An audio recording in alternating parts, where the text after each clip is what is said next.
Efésios capítulo 3, a partir do verso 14, a excelência da oração de Paulo. Assim nos diz a palavra de Deus nessa manhã. Por essa razão, ajoelho-me diante do Pai, do qual recebe o nome toda a família nos céus e na terra. Oro para que, com as suas gloriosas riquezas, Ele os fortaleça no íntimo do seu ser, com poder, por meio do seu Espírito, para que Cristo habite no coração de vocês mediante a fé. E oro para que, estando arraigados e alicerçados em amor, vocês possam, juntamente com todos os santos, compreender a largura, o comprimento, a altura e a profundidade, e conhecer o amor de Cristo que excede todo o conhecimento, para que vocês sejam cheios de toda a plenitude de Deus. Aquele que é capaz de fazer infinitamente mais do que tudo o que pedimos ou pensamos, de acordo com o seu poder que atua em nós. A Ele seja a glória na igreja e em Cristo Jesus, por todas as gerações, para todo sempre. Amém. Vamos orar? Pai, é a Tua palavra que foi lida, e a Tua palavra é maravilhosa. A Tua palavra é viva, a Tua palavra é eficaz, a Tua palavra não volta vazia, não volta antes de cumprir o propósito para o qual ela foi designada.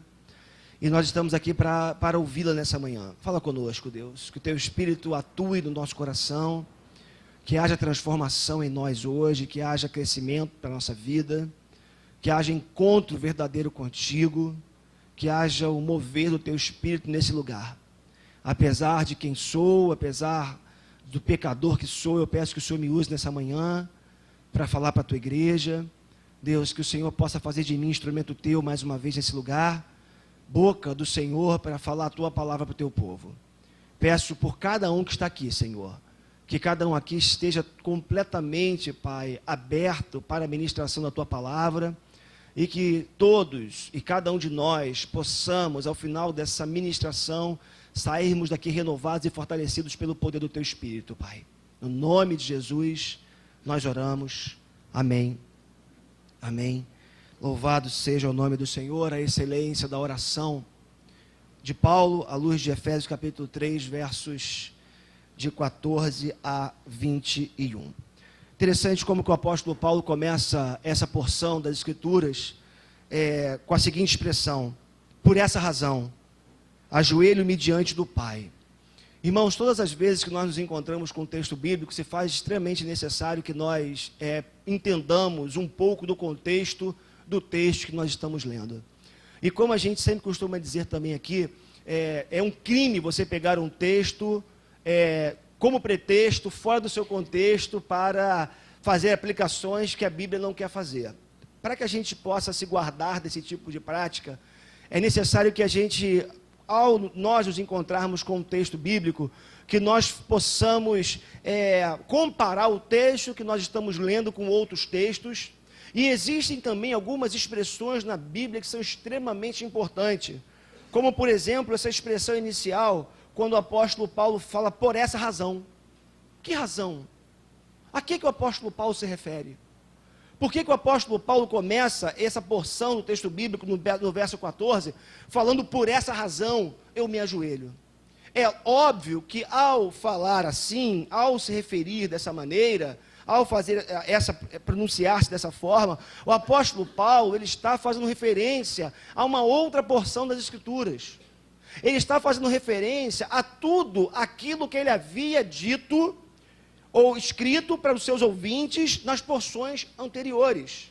Então, quando o apóstolo Paulo fala por essa razão, Paulo está voltando o seu pensamento para os versos anteriores ou para os capítulos anteriores, quando o apóstolo Paulo ele vai fazer menção a coisas maravilhosas, grandiosas, que estavam ocultas ou que estiveram ocultas por gerações, mas que agora, pela graça de Deus, havia sido revelada à sua igreja. Então, por exemplo, voltando no capítulo 3, dos versos 4 a 6, nós encontramos assim: ao lerem isso, Voltei um capítulo agora, tá bom? Ou melhor, voltei alguns versículos agora. Versos de 4 a 6 do mesmo capítulo que nós estamos lendo. Ao lerem isso, vocês poderão entender a minha compreensão do mistério de Cristo. Esse mistério não foi dado a conhecer aos homens de outras gerações, mas agora foi revelado pelo Espírito aos santos apóstolos e profetas de Deus, significando que, mediante o Evangelho, os gentios são co-herdeiros com Israel, membros do mesmo corpo e coparticipantes da promessa em Cristo Jesus. Olha só o que o apóstolo Paulo está falando.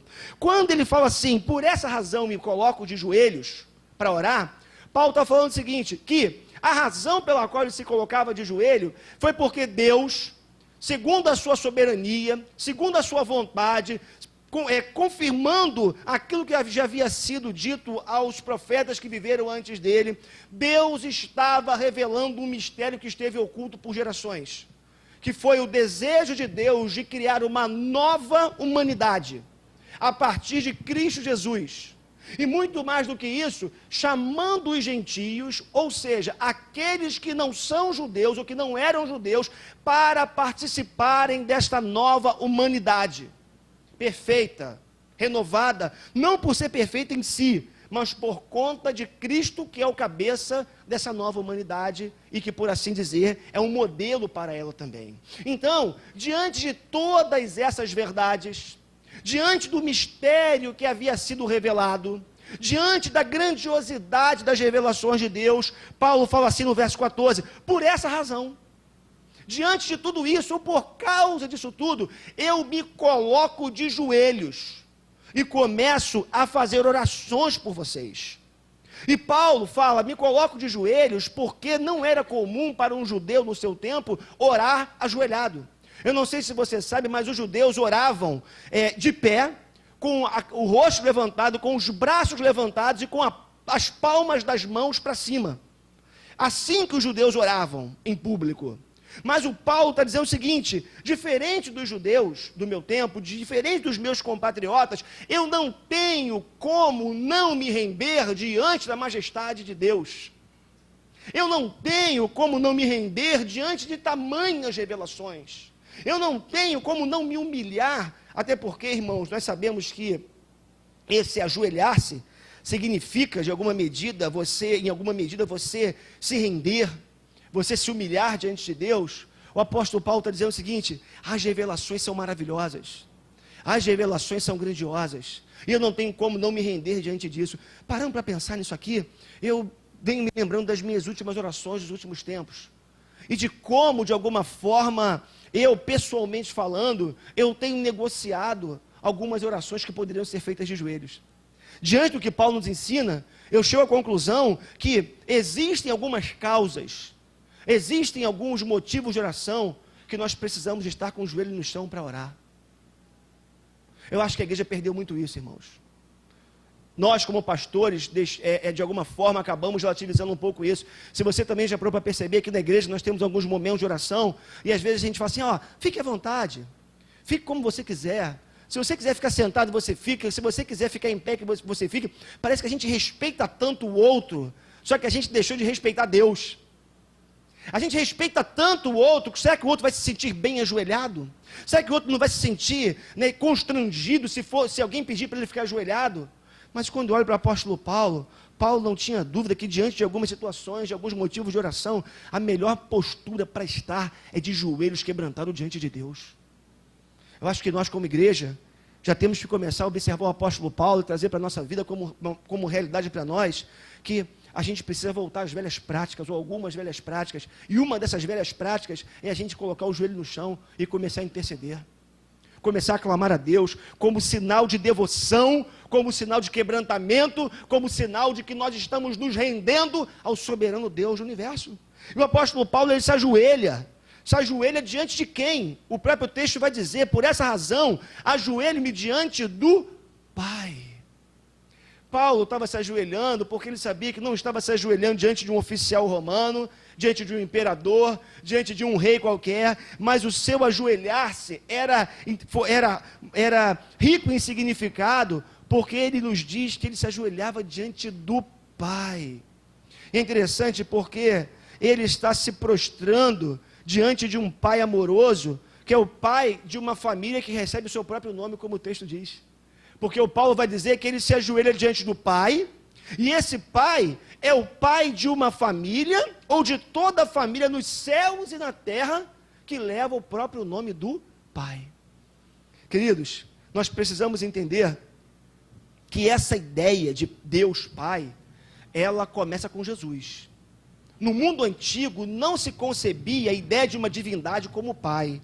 Por exemplo, para os gregos, Zeus era o pai de todos os deuses e o pai dos homens. Para os romanos, Júpiter trazia a ideia de uma divindade maior, que era o pai também dos outros deuses. Só que Jesus vai introduzir uma nova realidade na relação homem e Deus. Porque não basta, nas palavras do apóstolo Paulo, e que Jesus viveu isso muito intensamente, não basta a ideia de um Deus que seja pai. É necessário também que esse pai exerça a sua paternidade. E quando o apóstolo Paulo aqui, no capítulo 3, versos 14 e 15, ele fala de um pai, o qual ele se ajoelha, ele está dizendo que ele se ajoelha diante de um Deus que é pai, porque esse Deus pai é um ser relacional, um Deus que exerce a sua paternidade. Então, é interessante isso, porque essa ideia de Deus como pai, que exerce a sua paternidade, ela começa com Jesus. Quando ele chama o Deus pai de Abba. Abba era a forma carinhosa que um judeuzinho pequeno se referia ao seu papai. Abba significa assim, papai, é quase papai querido, papaizinho querido. Jesus introduz essa palavra na relação com Deus, e o apóstolo Paulo, ao escrever Efésios capítulo 3, meio que reproduz a ideia de Jesus lá atrás, mostrando para os seus ouvintes gregos e para nós hoje, que a relação que nós temos com Deus é uma relação com um Deus pessoal, um Deus que é pai, um Deus que exerce naturalmente a sua paternidade.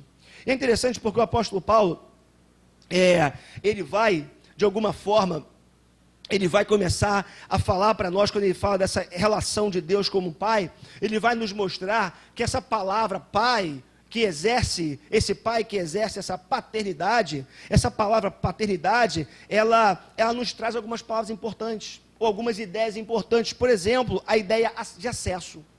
Por uma razão muito simples, quando nós olhamos no Antigo Testamento, Deus não era um Deus acessível. Yahvé não era um Deus acessível. Yahvé, que é o Deus conhecido no Antigo Testamento, ele era o Deus que entrar na presença dele, não se entrava de qualquer jeito. Não se entrava a qualquer hora.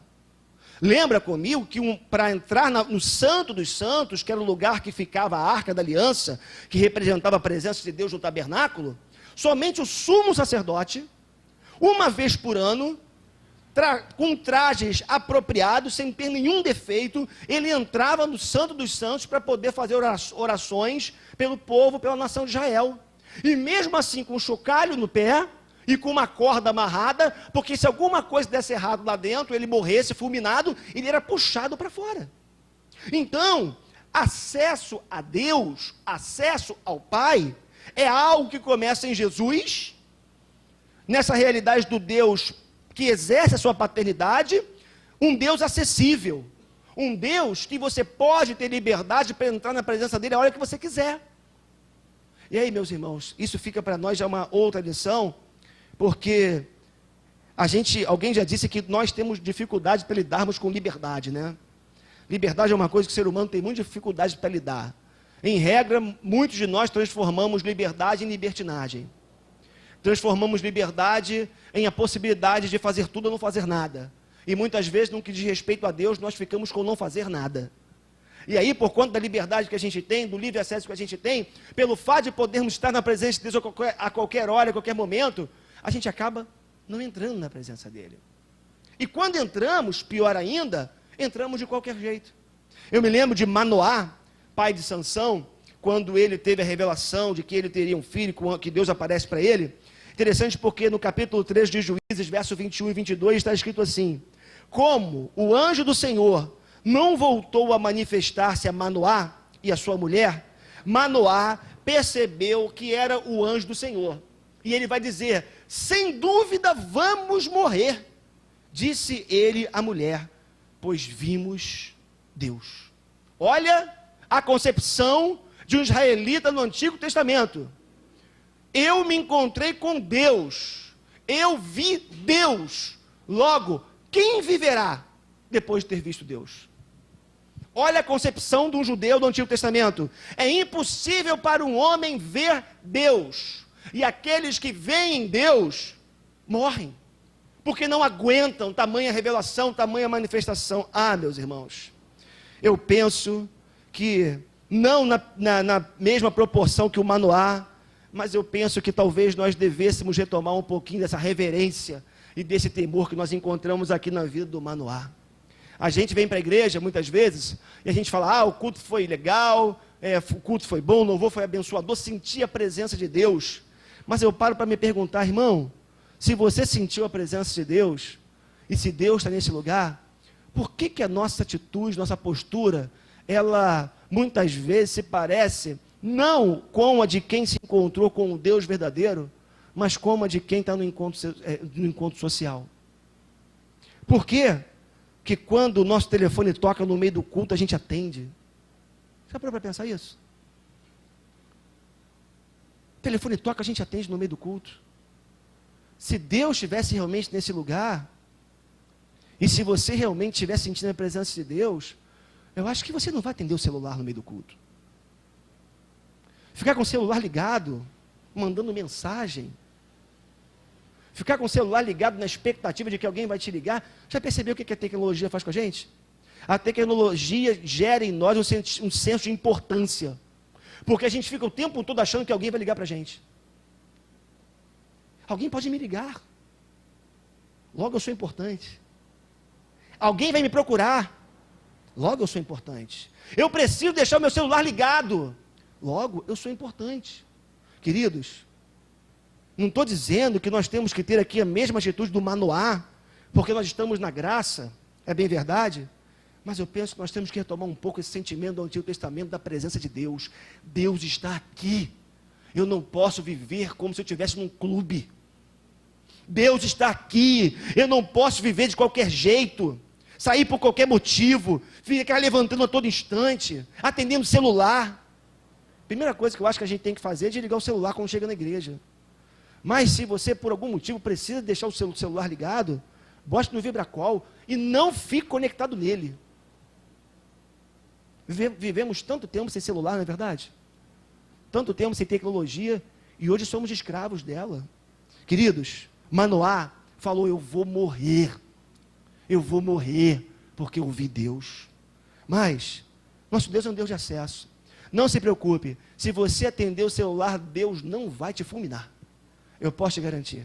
No mínimo não, mas você vai estar perdendo coisas grandes que Deus pode estar querendo falar com você. Queridos, em nome de Jesus, eu estava lá na nossa oficina da palavra hoje, eu dizia isso de alguma forma. Não sei se foi na oração, não me lembro agora. A gente tem relação com Deus durante a semana, certo? Você ora durante a semana, eu espero que você ore. Você lê a palavra de Deus durante a semana, eu espero também que você leia. Porque você tem acesso a Deus. Mas domingo é aquele dia que você fala assim: cara, eu estou abrindo mão de tudo. Não vou saber de trabalho, eu não quero saber dos compromissos, eu não quero saber das pessoas que vão me ligar, porque eu quero me conectar integralmente com Deus. Por isso que nós separamos um dia da semana para virmos à igreja, para estarmos em comunhão uns com os outros, para estarmos nessa interação gostosa, para cantarmos louvores, porque você está dizendo assim para Deus: Deus, eu estou abrindo mão de tudo, eu vivi 6 dias para mim, esqueci do Senhor, eu sei que eu não devia, mas acabei esquecendo, a vida acabou me levando, mas hoje eu quero me lançar nos teus braços integralmente, pelo menos hoje. Meu irmão, quando você entrar por essa porta, não entre mais de qualquer jeito, entre com reverência, com devoção, entre com o coração quebrantado. Se você não quer se ajoelhar, que pelo menos teu coração esteja ajoelhado. quebrantado, contrito. Entre aqui na expectativa de que Deus vai falar com você. Entre aqui esperando algo novo de Deus, como eu costumo dizer, eu estou indo para a igreja hoje, mas é hoje que Deus converte o coração do meu marido. Eu estou indo para a igreja buscar a Deus, e a palavra de Deus diz: quando eu busco o seu reino e a sua justiça em primeiro lugar, as demais coisas são acrescentadas. Eu creio nessa palavra. Então, Deus, eu estou indo para a tua casa, age na minha vida, age na minha família, age nos meus negócios, eu vou para te servir e te entregar. Então, você tem acesso à presença de Deus. Você pode se encontrar com Ele a qualquer momento, a qualquer hora, porque Deus é um Deus de acesso, e essa paternidade de Deus faz isso. Essa paternidade de Deus demonstra a sua misericórdia e o seu cuidado. Deus é um ser cuidadoso, Deus é um ser misericordioso. Essa paternidade de Deus significa que nós podemos ter confiança no caráter de Deus. Deus não é um traidor, Deus não promete e depois tira a promessa, Deus não diz que vai fazer e depois não cumpre aquilo que prometeu, não. O caráter de Deus, como um pai de amor, nos dá a garantia e a segurança de que nós podemos confiar nele. É interessante, né? Porque o apóstolo Paulo, a partir do verso 14, ele está falando dessa oração, mas aqueles que compilaram, que organizaram a Bíblia como nós temos hoje, eles deram um título a essa porção. Lembrando a você que esses títulos que nós temos em várias porções das Escrituras, que ficam em negrito, em cima sobre algumas porções, né? Esses títulos não são inspirados. Esses títulos foram dados pelos compiladores para facilitar, para organizar a nossa vida na hora da leitura. E a porção que nós lemos, nela encontra-se o seguinte título: a oração de Paulo pelos santos. Eu acho isso aqui muito significativo, né? Porque Paulo, ele primeiro diz que se ajoelha para clamar por aqueles que fazem parte da família, que tem como pai o próprio Deus. E o apóstolo Paulo vai dizer que esses que fazem parte dessa família, que tem como pai o próprio Deus, que exerce essa paternidade, esses são chamados de santos. Essa expressão é maravilhosa. Meu irmão, minha irmã, vocês são santos. Nós somos santos. A palavra de Deus diz que santo é todo aquele que foi separado para fazer parte da família de Deus. E o apóstolo Paulo está dizendo que ora pelos santos, ora por cada um de nós. E o texto vai nos dizer nessa porção, melhor dizendo, essa porção que é esse título, que se trata da oração de Paulo pelos santos, que somos nós.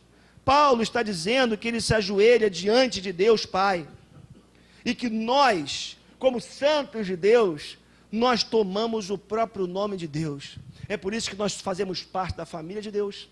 É por isso que nós somos filhos de Deus. É por isso que nós somos novas criaturas em Cristo Jesus. É por isso. Então, somos santos no sentido que fomos separados para fazermos parte dessa família maravilhosa, que não se reduz à comunidade presbiteriana da freguesia, mas que engloba os irmãos batistas, presbiterianos de outros lugares, assembleianos, metodistas, congregacionais, tantas outras denominações, gente que sequer frequenta igreja. Sabia disso? Tem gente que não frequenta igreja e que faz parte da família de Deus, que ama o Senhor, que ora, que busca todos os dias ter uma vida transformada, que busca ser uma pessoa melhor, que não se conforma com os pecados que comete, busca em Deus constantemente perdão e conserto e melhorar para que não continue cometendo os mesmos erros. Tem gente que não frequenta igreja e que vive assim. Eu ouso dizer que tem gente que não frequenta igreja que é mais crente do que a gente. Ora mais do que a gente. Lê a palavra mais do que a gente.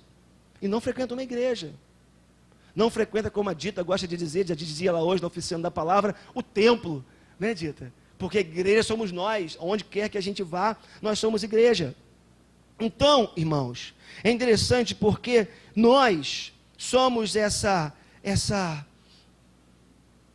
igreja, certo? Nós somos da família de Deus, somos filhos de Deus, e agora essa igreja compõe pessoas, é composta de pessoas que fazem parte de uma igreja formal e pessoas que sequer botam pé na igreja, mas que vão habitar o mesmo céu que a gente. Aí Paulo começa a orar efetivamente, ou melhor, começa a pedir. Orar ele já estava. Paulo vai começar a pedir, vai fazer petições a Deus. Então, Paulo primeiramente nos lembra da gloriosa riqueza de Deus. É interessante, né? Porque ele vai dizer assim, no verso 16, oro para que com as suas gloriosas riquezas, olha que coisa interessante, eu oro para que com as suas gloriosas riquezas, Paulo está dizendo o seguinte, olha, Deus, Ele é detentor de uma riqueza. Deus, Ele é detentor de uma riqueza, que se não fosse suficiente ser uma riqueza, é uma riqueza gloriosa. Paulo está dizendo que todas as vezes, e fica de lição já para mim e para você também, que nós nos ajoelhamos diante de Deus, nós estamos nos ajoelhando diante de um Deus que é Pai, ou seja, nós temos livre acesso a Ele, que Ele manifeste sua misericórdia e sua graça, mas também é um Deus rico em glória.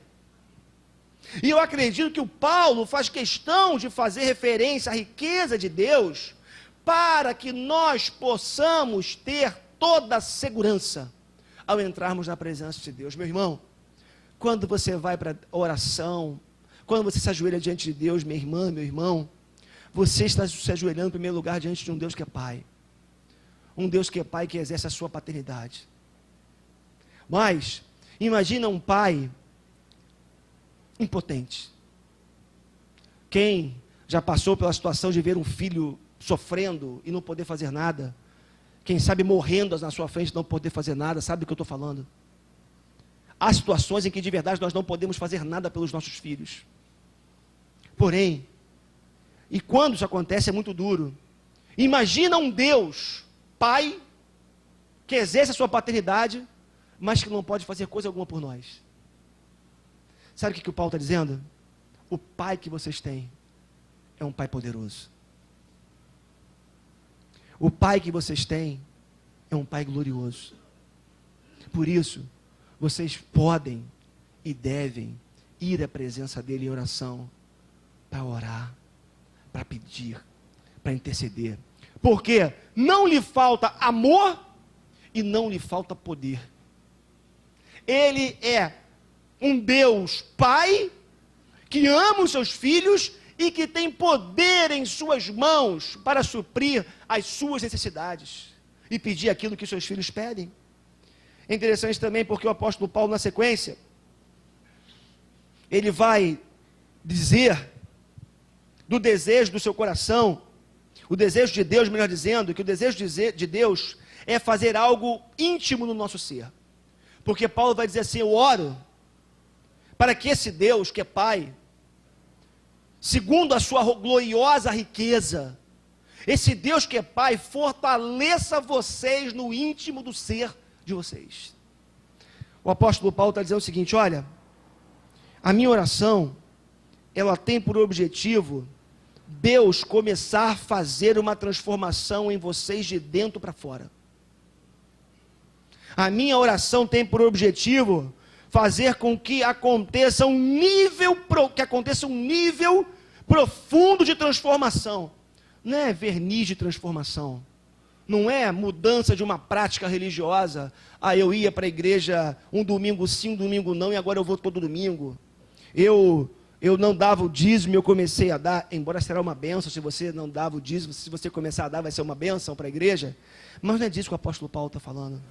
O apóstolo Paulo está falando de um nível de transformação que começa nas nossas entranhas, que vai fazer com que você seja uma nova criatura, que vai fazer com que você não tenha as mesmas motivações caídas que você tinha, que você não tenha os mesmos sentimentos que você tinha, que você não tenha mais algumas posturas que você tinha no passado, mas que vai fazer com que você continue ou comece a caminhar na direção de Jesus de uma forma inegociável, não negociando mais a caminhada com Ele, firmando os seus passos na presença dEle, porque não sei quanto a você, mas às vezes eu me pego tão cambaleante, né?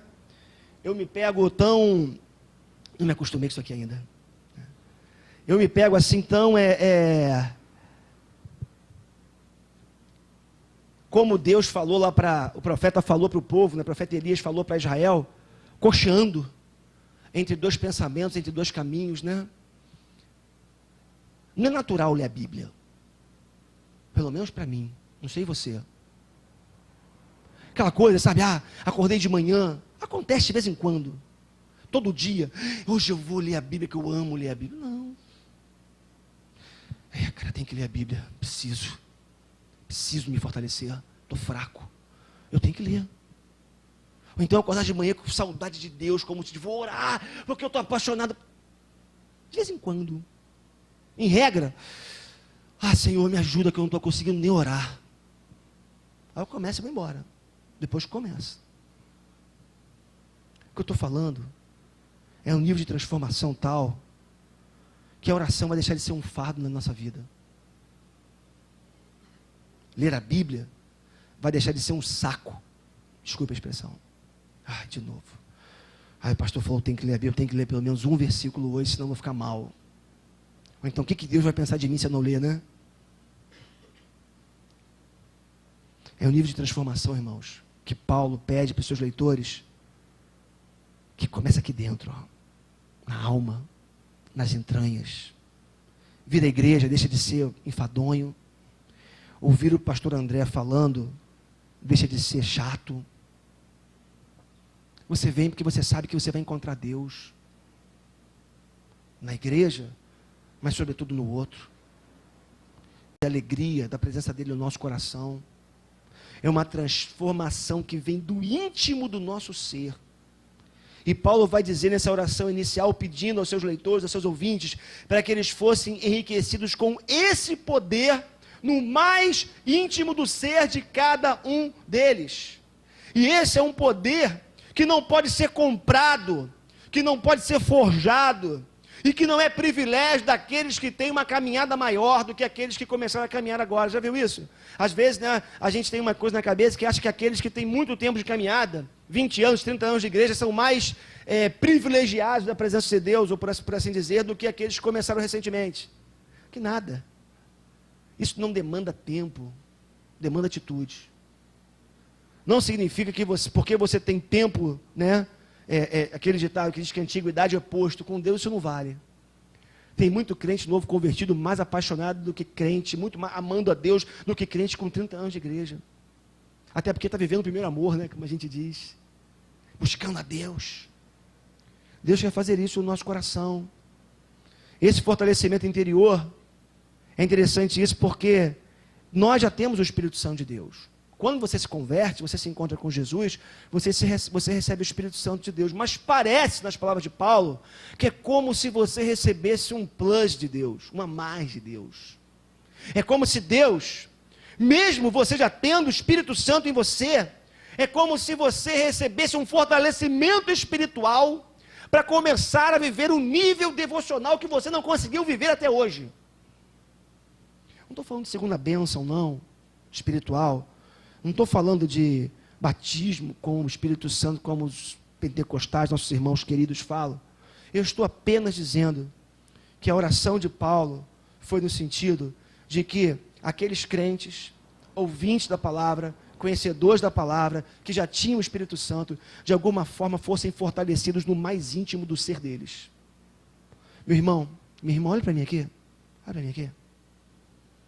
Deus quer fortalecer você no mais íntimo do teu ser. Deus quer me fortalecer no mais íntimo do meu ser. Agora, para isso, primeiro, a gente tem que começar a entender essa necessidade. Se você acha que 5 está bom na prova, você vai passar, se a média é 5, e se você acha que tirando 5 está bom, você vai ser um aluno 5 a vida inteira. Vai tirar 5, vai passar, e vai ser um aluno 5, e possivelmente um profissional 5, com salário 5, né? Talvez.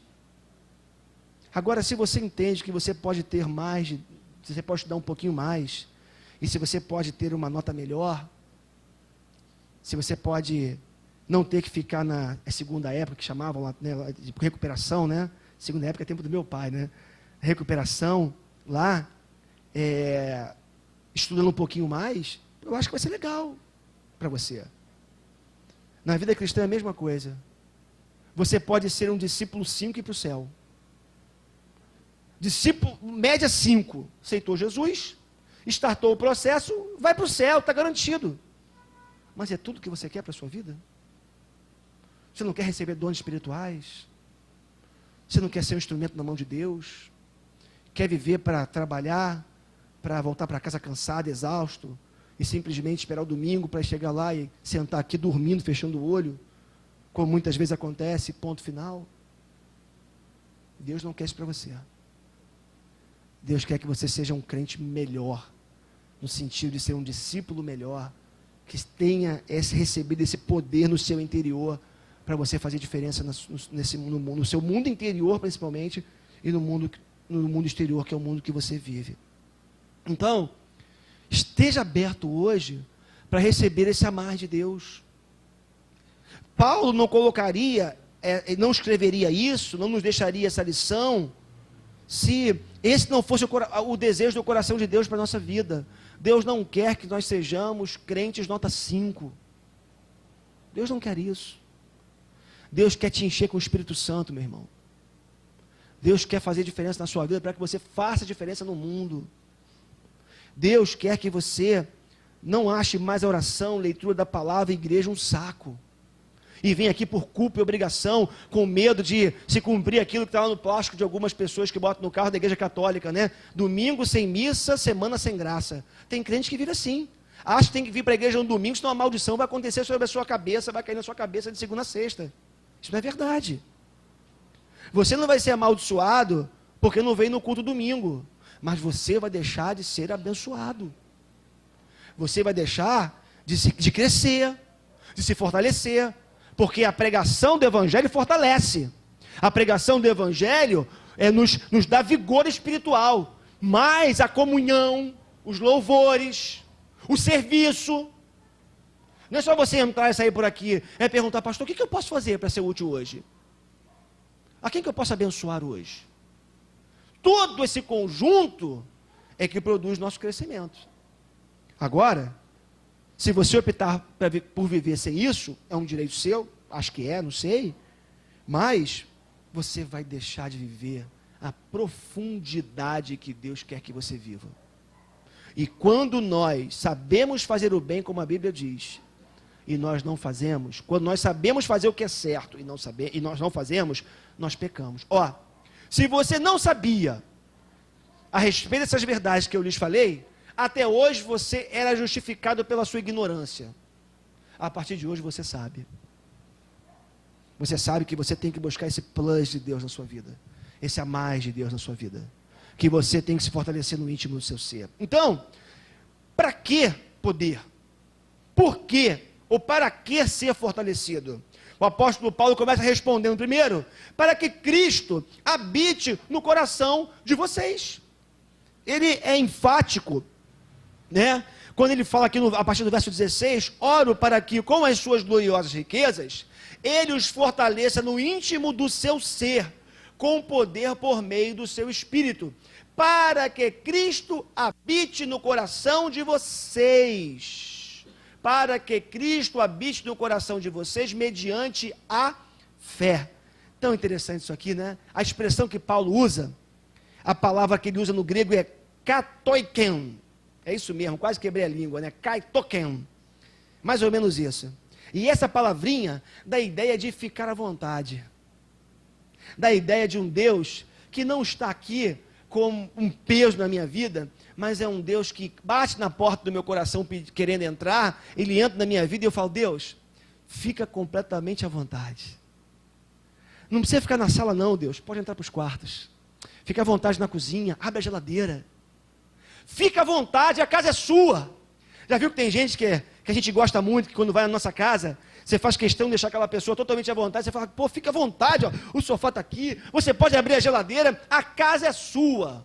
No grego, a palavra, a expressão que o Paulo usa, dá justamente a ideia de um convite para Deus, para que Deus habite permanentemente na nossa vida. Essa expressão também dá a ideia não de uma residência temporária, de uma casa temporária, mas de uma residência fixa e contínua. É o Deus que entra na minha vida, faz morada na minha vida, e Ele fica completamente livre, à vontade para fazer o que Ele quer. Tem gente que quando convida Deus para entrar na sua casa, na sua vida, e aqui eu estou falando da conversão, começa a caminhar com Jesus, fala assim, Deus, olha, está aqui a minha vida, mas olha, na minha vida sentimental o Senhor não mexe não, tá bom, Deus? Deixa que eu resolvo. Olha, na minha vida profissional, Deus, cuido eu, tá bom? Olha, o Senhor pode entrar em qualquer área, mas nesse quarto aqui, Deus, o Senhor não entra não, tá bom? Tem uma plaquinha aqui, ó, proibida a entrada de Deus. Está aqui. Fica à vontade nos outros cômodos. Sabe o que o apóstolo Paulo está ensinando para a gente hoje? Que quando a gente convida Deus para entrar na nossa casa, esse convite tem que ser por completo. Deus, entra, fica à vontade. Se o Senhor achar que os móveis estão na posição errada, Senhor, pode mudar tudo. Se o Senhor achar que esse quadro está feio, Deus, pode tirar o quadro. Pode mudar a decoração. Mexe. Faz o que o Senhor quiser. Entra, Deus, e fica à vontade na minha vida. Sabe o que isso significa? Você falar para Deus, Deus, eu decido não ter mais controle sobre a minha vida. É o Senhor quem manda. É o Senhor quem decide. É o Senhor quem faz. Fica à vontade. Entrar e fazer morada. E nós temos que entender que Paulo, falando isso, ele estava falando para grego. E para atingir a mente dos gregos, Paulo, quando fala que dessa morada permanente, Paulo vai dizer que isso significa pelo menos 3 coisas. Primeiro, é uma mexida na inteligência de uma pessoa. Fazer morada no mais íntimo do nosso ser e habitar, significa dizer que Deus vai começar a mexer na nossa inteligência. Vai fazer de nós pessoas mais inteligentes. Nos dando a capacidade de fazermos escolhas certas. Não entrarmos em furada facilmente. Percepção. Deus nos dá uma mente mais aguçada. Mais ainda, Deus também trabalha na consciência. Porque lembra, mais uma vez, Paulo está escrevendo para gregos. Alcançando a mente grega. E Paulo está dizendo o seguinte, quando Deus entra na vida de alguém, Ele começa a mudar a sua consciência, a sua percepção do mundo, a sua percepção da realidade, a valoração que você dá às coisas, o valor que você dá às coisas. Deus começa a mudar essa consciência nossa, e Deus começa a mudar a nossa vontade. Nós não nos tornamos mais reféns de prazeres ou de desejos, que embora alguns deles lícitos, muitas vezes são inoportunos, ou muitas vezes nos levam para longe de Deus. Paulo está dizendo o seguinte, aqueles que são visitados, ou melhor, que têm o seu interior como morada de Deus, têm a sua vontade renovada. A sua vontade exercendo domínio sobre os seus desejos. Nós desejamos muito, não é verdade? Me lembro quando eu acabei de trocar de carro, há 3 anos quase, troquei de carro para ir na garagem assim, aí quando eu cheguei com o meu carrinho, acho que não tinha nem placa ainda, né? Meu carro 1.0, mas era novinho, bacana, né, e tudo, cheguei, parei na garagem, aí do lado tinha um carro na garagem assim, cara, assim, um carro, nem me lembro qual era, um Dodge, maravilhoso. Aí eu olhei para o lado, lá no coração ficou assim, pô, queria ter um desse, né? E não o meu carro 1.0. A gente é assim, a gente deseja demais, né? A gente deseja o tempo todo. Sabe o que a morada de Deus em nós faz? Sabe o que essa transformação de dentro para fora faz? Faz com que nós não sejamos mais dominados por esses desejos. A nossa vontade é renovada e nós conseguimos dizer não para muitos desses desejos, porque a minha vontade maior é de glorificar Deus com a minha própria vida. Mas ainda, Paulo, essa oração também, para que nós sejamos fortalecidos, significa também e Paulo vai dizer, para que nós estejamos arraigados e alicerçados em amor. Paulo também ora por isso. O amor deve ser a base da nossa vida. Tudo o que será construído por nós deverá ter como alicerce, como base o amor. É interessante, né? A partir do verso 18, que o apóstolo Paulo vai dizer, para que vocês possam, juntamente, no 17 ainda, para que Cristo habite no coração de vocês, mediante a fé. E oro para que, estando arraigados e alicerçados em amor. O que é estar arraigado? Você viu uma árvore com as suas raízes fincadas? né? Outro dia passei aqui, acho que foi aqui na Araguaia, um carro bateu numa árvore. Eu vi que teve a batida porque a árvore estava assim machucadinha e cheio de caco de vidro e restos, destroços do carro no chão. E a árvore em pé. Sofreu alguns arranhões apenas. Sabe por quê? As raízes são profundas. Arraigada. Estava lá. O carro bateu, deve ter machucado as pessoas, a coisa toda. Já viu uma casa bem construída? Um alicerce forte? Não sei se você já viu uma casa sendo construída, um prédio sendo construído. Quantas estacas são colocadas para baixo do solo? Né? O alicerce como é construído. Tudo isso para manter o edifício de pé, para manter a casa de pé. E aí, o que Paulo está dizendo é o seguinte: se vocês quiserem ter uma vida satisfatória, uma vida bem vivida, uma vida excelente, que o amor seja o alicerce da vida de vocês. O amor a Deus sobre todas as coisas, mas também esse amor mútuo, esse amor fraternal, é o ágape de Deus alcançando a sua vida e se manifestando na vida dos seus irmãos. É isso que Paulo está falando. E ele continua também dizendo: eu oro para que haja unidade entre os santos. Porque é interessante, quando ele vai dizer no verso 18, para que vocês possam, juntamente com todos os santos. Olha que coisa fantástica que a igreja. Paulo está dizendo o seguinte: olha, eu estou orando para que vocês sejam fortalecidos, para que esse fortalecimento venha de dentro para fora, mas vocês só vão conseguir viver a plenitude do que eu estou dizendo para vocês, quando vocês estiverem em unidade. Uma igreja dividida não sai do lugar. Crente que vive em disputa, querendo ser maior do que o outro na igreja, disputando o tempo todo, não consegue experimentar isso aqui. Para que haja a unidade dos santos, é necessário que haja esse poder de Deus. Paulo está dizendo: eu oro para que esse poder seja derramado na vida de vocês, para que vocês possam compreender, junto com todos os santos. Meus irmãos, existe um nível de revelação de Deus, um nível de intimidade com Deus, que somente nessa unidade do povo de Deus nós conseguimos experimentar. É por isso que caminhar carreira solo não dá certo. Você pode ir para o céu não frequentando igreja, mas esse nível de experiência, de transformação, só a comunhão dos santos proporciona. Está entendendo por que você precisa disso aqui? Está entendendo por que Deus não chamou você para ser uma ilha isolada, em si mesmada, vivendo em si mesmo? Está entendendo por que o seu culto na sua casa não basta, no seu quarto? Está entendendo por que você, aquele discurso: eu não preciso da igreja para... Balela. Para ir para o céu você não precisa da igreja, mas para viver isso aqui você precisa. Paulo está orando para que haja unidade, para que haja essa revelação do amor de Deus em Cristo, porque nós só vamos experimentar essa profundidade do amor de Deus nessa comunhão. E ele também ora para que sejamos cheios de toda a plenitude de Deus. Ah, que coisa maravilhosa. Você quer a plenitude de Deus na sua vida, meu irmão? Você quer a plenitude de Deus na sua vida? Qual é a garantia que você tem de que isso é possível?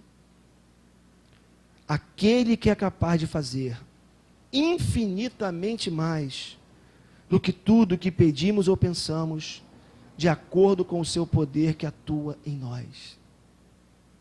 Paulo está orando para alguém que conhece o teu coração, que conhece quando você chora e quando você ri, e mesmo quando as lágrimas não descem, esse Deus sabe que teu coração está chorando. Ele sabe o que você sonha, o que você deseja, o que você precisa. E Paulo vai dizer: aquele que é capaz de fazer infinitamente mais do que tudo que pedimos ou pensamos, de acordo com o seu poder que atua em nós. Esse poder que atua na sua vida, que atua na minha vida, que é o poder de Deus, que é o poder do Espírito de Deus em nós, esse Deus é capaz de fazer muito mais do que nós podemos imaginar. Parece que Paulo está dizendo assim: olha, vocês não são capazes até de entenderem o quanto vocês precisam desse poder. É por isso que ele fala: aquele que é capaz de fazer infinitamente mais do que tudo que pedimos ou pensamos. É como se Paulo falasse assim, olha, vocês pedem muitas coisas, mas vocês não pedem o essencial.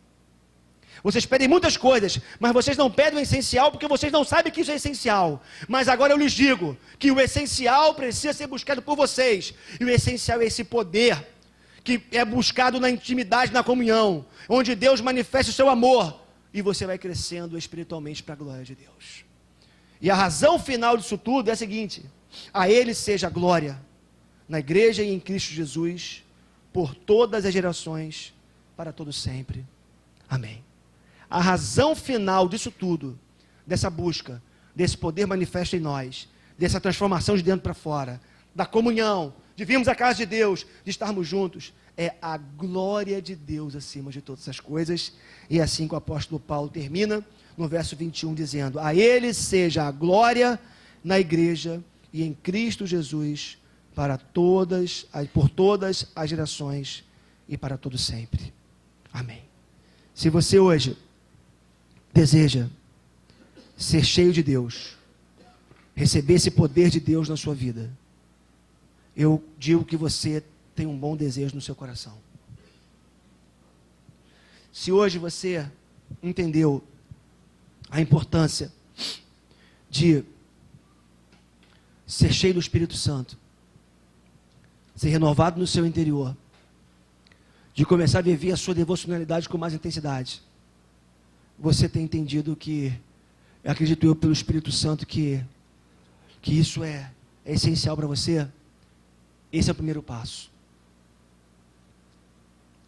Agora você precisa se quebrantar diante de Deus. Você precisa começar a buscar mais intensamente isso na sua vida. Você precisa fazer isso porque você precisa. Você precisa fazer isso porque a igreja precisa. E você precisa fazer isso porque o nome de Deus é glorificado acima de todas as coisas. Irmãos, o objetivo maior da nossa existência é a glória de Deus. Portanto, que nessa manhã você possa sair daqui impactado pela oração do apóstolo Paulo. Que você possa sair daqui com um desejo no seu coração de não ser um crente nota 5, mas ser um crente que viva uma excelência mais para a glória de Deus na sua vida. Vale a pena, irmãos. Viver essa vida excelente, viver essa devocionalidade excelente, nos livra de muitas coisas. E quando eu falo nos livra de muitas coisas, não estou falando dos males externos. Eu estou falando dos males internos. Evita de você ser levado por ventos que passam. Evita de você abrir mão de coisas fantásticas que Deus tem para a sua vida. Evita de você fraquejar nos momentos de luta. Você é fortalecido. O carro pode bater, pode tirar uma lasquinha, mas o carro se arrebenta e você fica de pé. Que você seja, nessa manhã, o alvo da oração do apóstolo Paulo. Amém, irmão. Amém. Graças a Deus. Amém. E a melhor coisa que pode haver realmente é um lar na presença de Deus. É uma família vivendo junta na presença de Deus.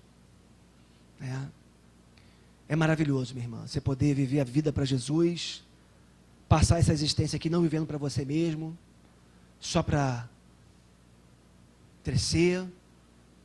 O único objetivo de... Me lembro aqui de Babel, né? Babel é interessante, né? A Torre de Babel. Porque os homens falaram assim, preciso terminar que a gente tem que começar a nossa assembleia, mas lá em Babel, os homens eles decidiram construir uma torre, né? Construir uma torre. Lembra da torre que os homens construíram? Mas Deus tinha dado qual a ordem para eles antes? Qual foi a ordem que Deus deu? Quem lembra? Espalhar, encher a terra, povoar a terra. E eles falam, não. Se Deus mandou construir torre, vamos dizer para Deus que Deus mandou a gente espalhar, vamos construir torre, porque vamos mostrar para Deus que se Ele faz a água subir, a gente constrói a torre mais alta para fugir da água. A mensagem de fundo da Torre de Babel é essa. Deus pode mandar o dilúvio, que a gente constrói torre. E a gente chega ao céu. Deus manda água, a gente vai subindo cada vez mais. Essa é a arrogância do coração humano. Achar que pode mais que Deus. Achar que pode chegar ao céu por sua própria conduta e, enfim.